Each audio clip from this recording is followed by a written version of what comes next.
Hello students, so this is our next lecture and we are completing modern Indian history through MCQs. And you know these are topic based MCQs, topic wise MCQs, and we will cover all the topics of modern Indian history through these MCQs. I'm referring to multiple sources, for instance the NCERT's Themes in Indian History part 1, 2 and 3. Currently part number 3 we are covering because it is modern Indian history and spectrum वाला जो book है. किसी ने बहुत ही अच्छी बात कही है, the only disability in life is a bad attitude. से हमारा जो पर्सपेक्टिव होता है, हमारा जो एटीट्यूड होता है towards any situation, towards any circumstances that make a lot of difference in our life. एक पॉजिटिव एटीट्यूड जब हम किसी भी सिचुएशन की तरफ रखते हैं, उसका मतलब ये नहीं है कि हमारी प्रॉब्लम इमीडिएटली रिमूव हो जाएगी, बट डेफिनेटली हमारी जो अप्रोच है ना उस प्रॉब्लम को वो चेंज हो जाएगी. मान लो दो लोग हैं जो कि same kind of challenges face कर रहे हैं, बट उनमें से एक जो है वो बहुत ही नेगेटिव एटीट्यूड के साथ अप्रोच कर रहा है, तो वो बहुत ईजिली इमीडिएटली गिव अप कर देगा. बट दूसरा पर्सन है जो कि हर सिचुएशन में एक अपॉर्चुनिटी देख रहा है कि हर सर्कमस्टांस, हर डिफ़िकल्ट से डिफ़िकल्ट सिचुएशन एक अपॉर्चुनिटी ऐसी प्रोवाइड करती है टू लर्न एंड ग्रो, कि आप आगे बढ़ सकें. So the difference is not the intelligence, not the talent, not the luck, but the perspective. Most of the time it is the attitude that makes all the differences. Attitude का मतलब होता है कि हम कैसे रिस्पॉन्ड करते हैं difficulties को, फेलियर्स को, सेटबैक्स को. अंडरस्टूड? सो ये बात मेरी ध्यान रखिएगा. चलिए आगे शुरू करते हैं. सो नेक्स्ट क्वेश्चन है हमारा, with reference to the modern Indian history हमें कॉन्सिक्वेंसेस बताने हैं बैटल ऑफ बक्सर के. You know battle of Buxar हुआ था 1764 में, and it is considered to be one of the most significant one of the most significant battle जिसने British administration को काफ़ी शेप किया था, मतलब हमारी हिस्ट्री को शेप किया था. सो उसके कॉन्सिक्वेंसेस के बारे में क्वेश्चन है. ऑप्शन 1 है कि Mir Qasim was made the nawab of Bengal by English East India Company. Option number 2, the treaty of Allahabad was signed between lord Clive and Mughal emperor. Option number 3, the East India Company acquired the Diwani rights of Bengal. So हमें इसमें correct answer बताना है. 1, 2 and 3, 2 and 3 only, 1 and 3 only, 1 and 2 only. So which one should be the right answer?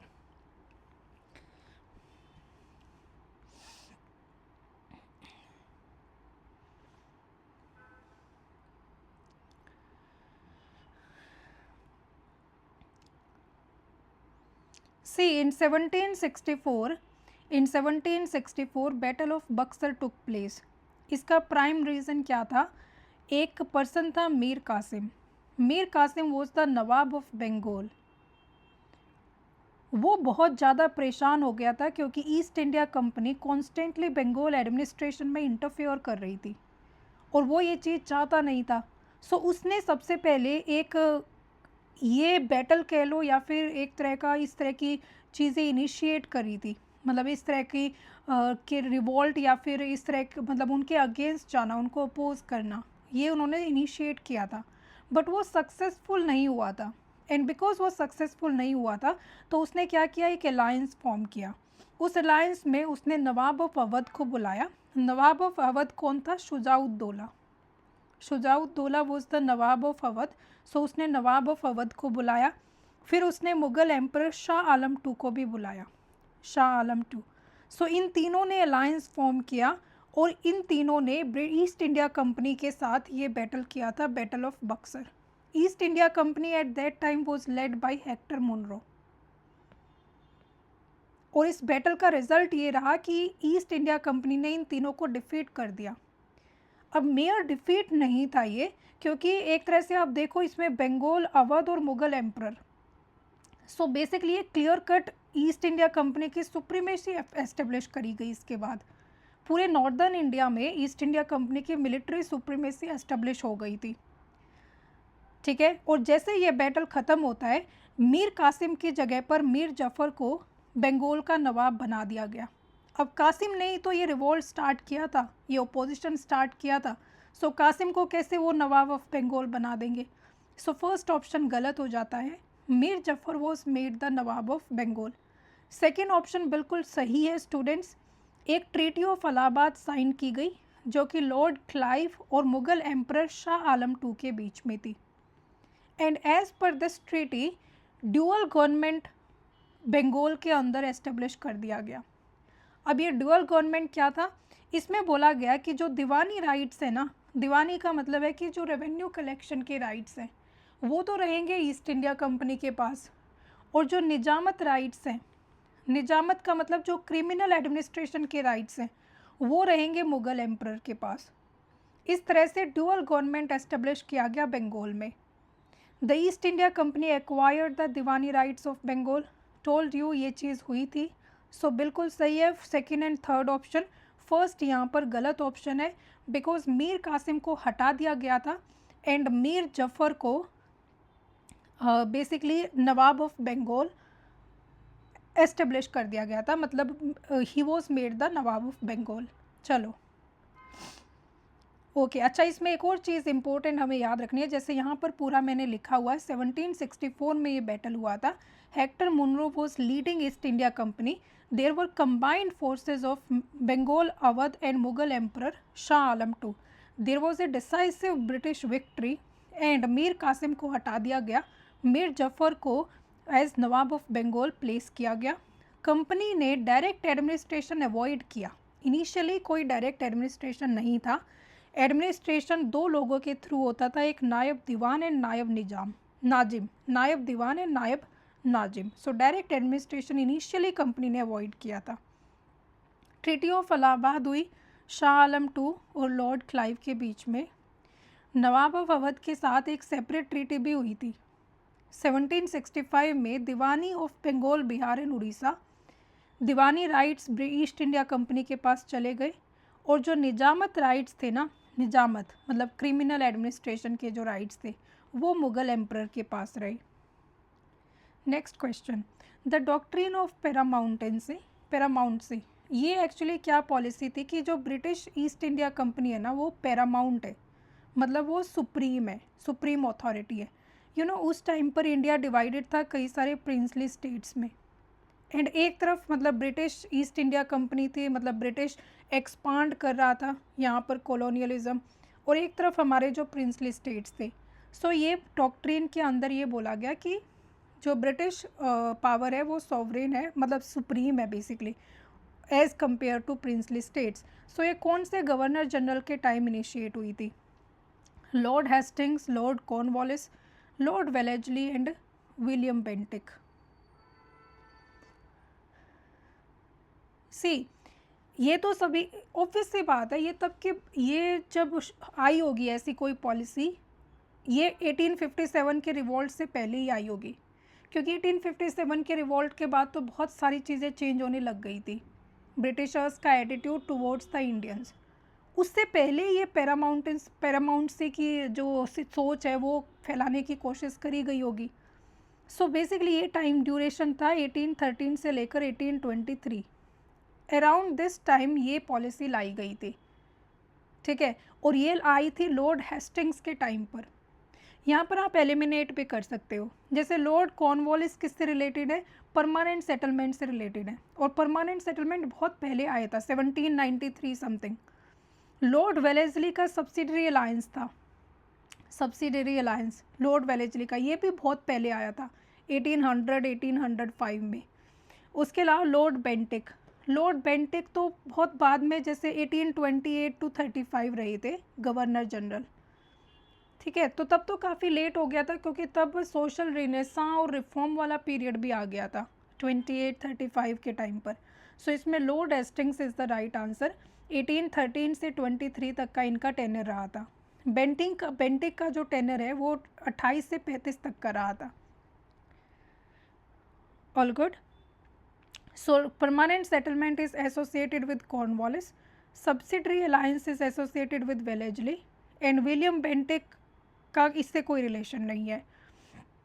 Next question, जो first quarter था 17th century का, it means ऐसे मान लो कि 1600 से लेकर 1625 तक, तो ईस्ट इंडिया कंपनी ने इस ड्यूरेशन में कहाँ कहाँ फैक्ट्रीज एस्टेब्लिश की थी? Bharuch, चिकागोल, Trichinopoly. 1 only, 1 and 2, 3 only, 2 and 3. So which one should be the right answer? कल हमने एक पढ़ा था कि 1613 में ईस्ट इंडिया कंपनी ने सूरत में फैक्ट्री एस्टेब्लिश करी जहांगीर की परमिशन के बाद। परमानेंट फैक्ट्री, पहली परमानेंट फैक्ट्री सूरत में एस्टेब्लिश करी थी 1613 में, ठीक है। सो 1616 में क्या हुआ, जैसे आपने पढ़ा होगा कि सर थॉमस रॉय आए थे जहांगीर के कोर्ट में। सर थॉमस रॉय 16 ये आए थे बेसिकली, ऐसे मान लो कि इसी ड्यूरेशन में आए थे 1613 के बाद। इससे क्या हुआ कि जो रिलेशंस थे मुगल्स के बीच में और इंग्लिश के बीच में, इंग्लैंड के बीच में, वो अच्छे हुए, है ना। अगर कोई किसी के कोर्ट को विज़िट कर रहा है कहीं से, थॉमस रॉय ये इंग्लैंड से आए थे जहांगीर के कोर्ट में, तो उसी पर्पज़ से आए थे रिलेशंस अच्छे बनाने के लिए। सो फिर क्या हुआ, 1616 में इन्होंने फैक्ट्री एस्टेब्लिश करी मसूलीपट्टनम में। पहले तो 1613 में सूरत में पहली फैक्ट्री एस्टेब्लिश करी, फिर मसूलीपट्टनम में 1616 में, फिर 1619 में इन्होंने एक तो आगरा में फैक्ट्री एस्टेब्लिश करी, एक अहमदाबाद में फैक्ट्री एस्टेब्लिश करी और एक भरूच में फैक्ट्री एस्टेब्लिश करी। आई बात समझ में? तो यहाँ पर सिर्फ Bharuch is the correct answer, 1 only. इन दोनों जगह पर कोई फैक्ट्री एस्टेब्लिश नहीं की गई थी। अंडरस्टूड? तो इसको ऐसे याद कर सकते हो कि 1613 3 साल के गैप में, 1616 एंड 1619, 13 में सूरत में, then Masulipatnam, then Agra, Ahmedabad and Bharuch, AAB। Next question, ये किसी एक पर्सनालिटी के बारे में है। He became the head pandit of Fort William College. He made the Bengali language accessible to the common people through his work Borno Porichoy. Porichoy ये परिचय से आप मान लो, है ना, परिचय को का बंगाली ट्रांसलेशन है ये। He wrote petitions to the British government for the prohibition of polygamy among the Kulin Brahmins. So इसमें से कौन सा सही है? जगन्नाथ शंकर सेठ, भाऊ दाजी, ईश्वर चंद्र विद्यासागर, विष्णु शास्त्री पंडित।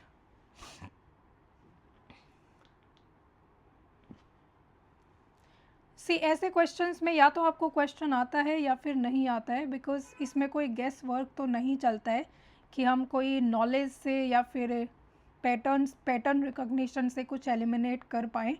हाँ ये है कि जैसे ये दोनों ऑप्शंस काफ़ी, ये दोनों लोग काफ़ी पॉपुलर हैं और इसमें विद्यासागर आता है, इसमें पंडित आता है और यहाँ पर हेड पंडित एक वर्ड यूज़ किया गया है, तो आप इन दोनों में 50-50 तक तो पहुँच सकते हो। सो इसका जो राइट आंसर है वो है ईश्वर चंद्र विद्यासागर। ईश्वर चंद्र विद्यासागर ये एक सोशल रिफॉर्मर थे। इन्होंने विडो रीमैरिज के लिए काम किया था, एजुकेशन के काफ़ी फेवर में थे। इन्होंने Sanskrit, grammar, literature, logic, astronomy, बहुत सारी चीज़ों में मास्टरी गेन करी थी। इनको टाइटल दिया जाता है विद्यासागर का ocean of the learning at the age of 21। English literature और फिलॉसफी भी इन्होंने पढ़ी थी बेसिकली। ये हेड पंडित रहे फोर्ट विलियम कॉलेज जो कि कैलकाटा में था। ये बेथून स्कूल जो कि विमेन के लिए 1849 में, उसके फर्स्ट सेक्रेटरी भी रहे हैं। संस्कृत कॉलेज के प्रिंसिपल रहे हैं। विडो रीमैरिज को इन्होंने फेवर किया था। जो हिंदू विडोज़ रीमैरिज एक्ट आया था ना 1856 का, उसमें भी इनका काफ़ी रोल रहा है। चाइल्ड मैरिज को ये अपोज करते हैं, पॉलीगैमी को अपोज करते हैं। इन्होंने introduced Sunday as a weekly holiday, ठीक है। सो ये सब ईश्वर चंद्र विद्यासागर के बारे में। अपार्ट फ्रॉम दिस इन्होंने बोर्नो पोरिशो एक बुक लिखी थी जो कि बंगाली को सिंप्लीफिकेशन के लिए थी, कि मतलब बंगाली लैंग्वेज को कॉमन लोगों के लिए सिंप्लीफाई करना। बाकी इनके और भी कई सारे वर्क्स थे जो कि ज़्यादा इम्पोर्टेंट नहीं है आपके लिए जानना। ऑल्सो जो कुलीन ब्राह्मण की पॉलीगैमी थी उनके अगेंस्ट इन्होंने पेटिशंस डाली थी। उस पेटिशन को बहुत सारे लोगों ने साइन किया था। Next question, the introduction of permanent settlement system of revenue collection had severe implications. ये कहना चाहता है कि जो परमानेंट सेटलमेंट आया था ना 1793 में लॉर्ड कॉर्नवालिस के टाइम पर, तो उसके बहुत सारे सिवियर इम्प्लीकेशंस हुए थे ज़मींदार्स के लिए। वो क्या क्या है? तो पहला है कि ज़मींदार को ओनरशिप राइट्स डिप्राइव कर दिए गए थे। दूसरा ऑप्शन है ज़मींदार की जो मिलिट्री पावर्स थी वो कर्टेल कर दी गई थी। जुडिशियल इंस्टीट्यूशन जो जमींदार कोर्ट्स होते थे वो पूरी तरह से एबॉलिश हो गए थे और डिसबैंड हो गए थे। 3 only 1 and 3 only 1 and 2 only.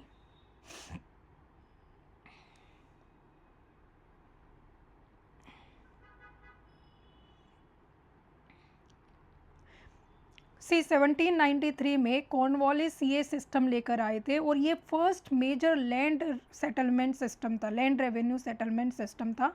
इसको इंट्रोड्यूस किया गया था बंगाल, बिहार और उड़ीसा में।